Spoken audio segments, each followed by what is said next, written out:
नल और नील नाम के दो मौसेरे भाई थे। दोनों कुछ असाध्य रोग से ग्रस्त थे। एक दिन परमेश्वर मुनिंदर नाम में आए हुए वो परमात्मा सत्संग कर रहे थे। नल और नील भी वहां जाकर बैठ गए, सत्संग सुना। जो ही वो जब परमात्मा के पास आए, आशीर्वाद और दीक्षा तो कहते बाद में देखेंगे, पहले प्रणाम कर लेते हैं। तो जो ही वो प्रणाम करने आए परमात्मा के पास, उन दोनों के सिर पे आशीर्वाद भरा हाथ रखा, दोनों स्वस्थ हो गए। एक दूसरे को देख रहे हैं कि हम ये क्या हो गया, जैसे शरीर से 100 मन वजन उठा दिया हो। दोनों चरणों में गिर गए, फूट फूट कर रोते रहे। कहने लगे महाराज मैं उपदेश दे दो, हम आपके दास है। दोनों को दीक्षा दे दी, भक्ति करो बेटा, ये मंत्र जाप करो। करते रहे। उस दिन से वो बहुत सत्संग में सेवा करने लगे। बूढ़े बुजुर्गों के कपड़े, रोगियों के, अपाहिजों के कपड़े ले जावें, लाओ जी मैं धो लाऊंगा। उनके कपड़े धोवें, बर्तन साफ करें, उनको आराम से बैठावें, नवावें। यानी इस तरह वो सेवा करने लगे, जो परमात्मा मुनिंदर जी के आश्रम में जो आया करते थे। लेकिन वो फिर भी एक सीधे साधे थे, भोले से दिमाग के थे।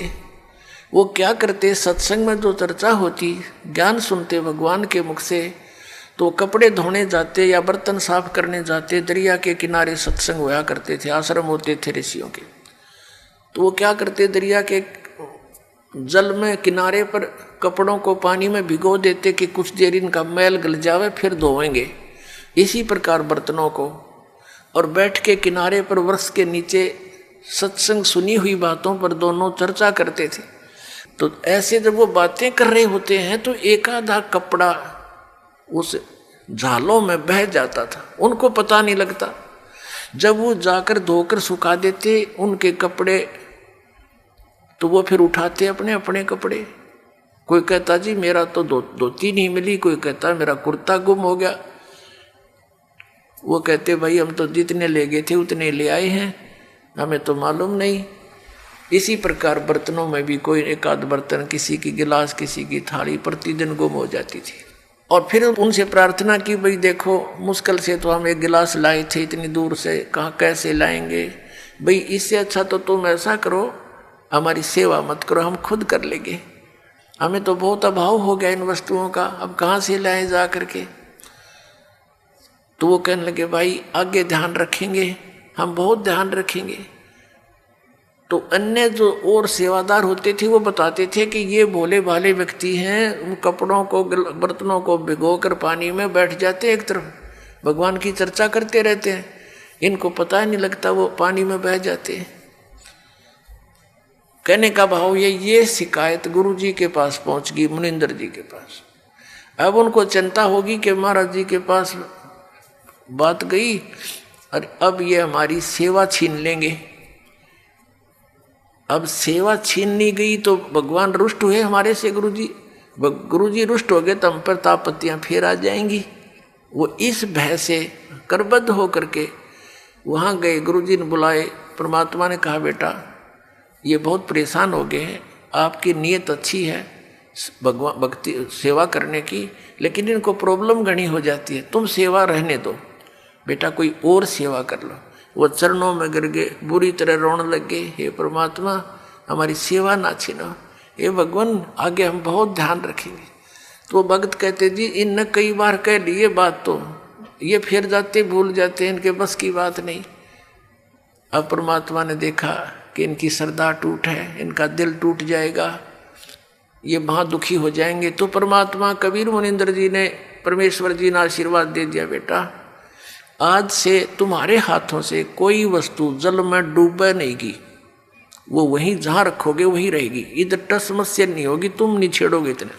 अब इस वर्क को पाकर वो बड़े खुशी हुए, जाकर देखा वो कपड़े धर दिए, भिगो दिए, जहाँ रखे थे वहीं रहे।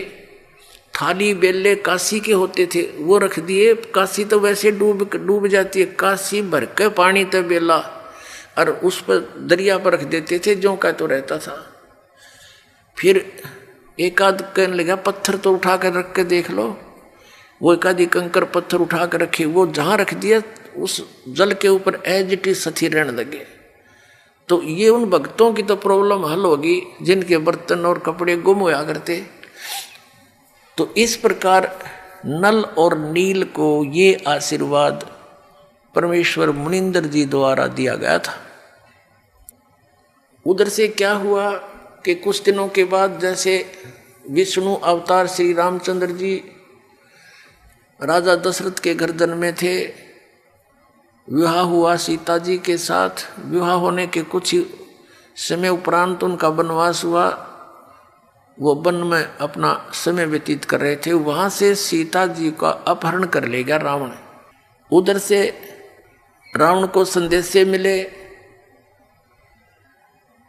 लेकिन रावण नहीं माना। श्री रामचंद्र जी के संदेशवाहक दूत वहां गए, श्री अंगद जी, श्री हनुमान जी आदि आदि, लेकिन वो नहीं माना। कहने का भाव ये है कि युद्ध की तैयारी होगी। युद्ध करने के लिए समुद्र से सेना पार करनी समस्या आएगी। अब समुद्र के ऊपर का जावें कैसे? तो कहते हैं उनके इतिहास में लिखा है जीवनी में कि 3 दिन तक श्री रामचंद्र जी ने घुटनों जल में खड़ा होकर समुद्र के अंदर और प्रार्थना की थी कि हे जल्दी हे समुद्र राज मुझे रास्ता दे दे, मैं बहुत आपत्ति में हूँ। मेरी पत्नी को ऐसे ऐसे रावण ने उठा लिया है, सेना पार करनी है, उस राक्षस को मारना है और उस देवी को छुड़वाना है। लेकिन समुद्र नहीं माना। अंत में कहते श्री रामचंद्र जी ने लक्ष्मण से कहा कि मेरा अग्नि बांध दे, लातों के भूत बातों से नहीं मानते। लक्ष्मण ने अग्नि बाण दे दिया उठा के। रामचंद्र जी ने जो ही वो बाण साधा समुद्र को फूकने के लिए, उसमें लपटें निकलने लगी। उसी समय एक ब्राह्मण रूप बना के समुद्र प्रकट हो गया और कहा भगवान यदि आप मुझे जला भी दोगे, आप फिर भी नहीं जा सकते, खंडर हो जाएगा, इसमें जाओगे क्यों कर, ये तो कुआं हो जाएगा जेरा, और ना जाने कितने जीव मरेंगे, आप पाप के भागी हो जाओगे। ऐसा काम करो भगवान, मेरी मर्यादा भी बनी रहे और आपका काम भी हो जा, सर्प भी मर जा, लाठी भी ना टूटे। तो श्री रामचंद्र जी ने कहा वो बता क्या उपाय है फिर, कि आपकी सेना में नल और नील नाम के 2 सैनिक आपके भक्त हैं। क्योंकि उस समय आसपास के सारे ही भगत सारे इकट्ठे हो गए थे रामचंद्र जी के गेला। भाई इस पर आपत्ति आ गई और एक निकम्मा आदमी उसकी पत्नी ठा ले गया। उधर से शिवलोक से भी काफी गण आए थे, भगवान शिव ने भेजे थे, तो वह बहुत इकट्ठे हो गए थे। तो नल और नील को बुलाया गया। नल और नील से कहा गया, श्री रामचंद्र जी ने कहा कि भाई एक पर आपकी परीक्षा दो तुम। समुद्र ने यह बताया कि इनके गुरु जी के द्वारा दिया हुआ आशीर्वाद है इनका, और उनके आशीर्वाद से मेरे ऊपर ये पत्थर कोई भी वस्तु रखते हैं वो डूबती नहीं, वहां से टस से मसनी होगी वहीं रहेगी, तो मेरे ऊपर वजन नहीं बनेगा इसका। अब भगवान श्री रामचंद्र जी ने कहा भी एक बार ट्राई दिखाओ तुम। देखो हम ऐसे मार खाते हैं, पहले तो नल और नील 100 शुक्र मनाया करते अपने मुनिंद्र भगवान के, और उस दिन वो आंडी पाक गए। अभिमान हो गया उनको कि यदि आज हम गुरु जी को याद करेंगे, जंतर मंत्र प्रणाम करते हैं जैसे याद करने के लिए, तो ये नो सोचेंगे उपस्थित जन ये कहीं और से शक्ति प्राप्त करते हैं, इनके अंदर कोई पावर नहीं। अब उन्होंने दोनों ने फटाफट उठाया एक पत्थर और रख दिया समुद्र पर, डूब गया। उनको भी अचंभा हुआ, उन्हें फिर दूसरा उठाया वो भी डूब गया, तीसरा रखा वो भी डूब गया। अब एक दूसरे के मुंह की तरफ देख रहे हैं और श्री रामचंद्र जी कहने लगे समुद्र से, वो जो ब्राह्मण रूप में उपस्थित था, मानो ये कहना चाह रहे हैं कि तू झूठ बोल रहा था,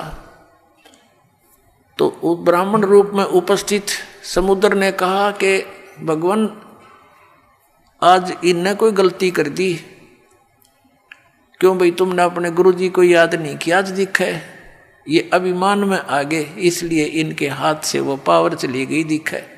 वो तो अपना एस्टीमेट बतावा था और वह सचमुच ऐसा ही हो गया था।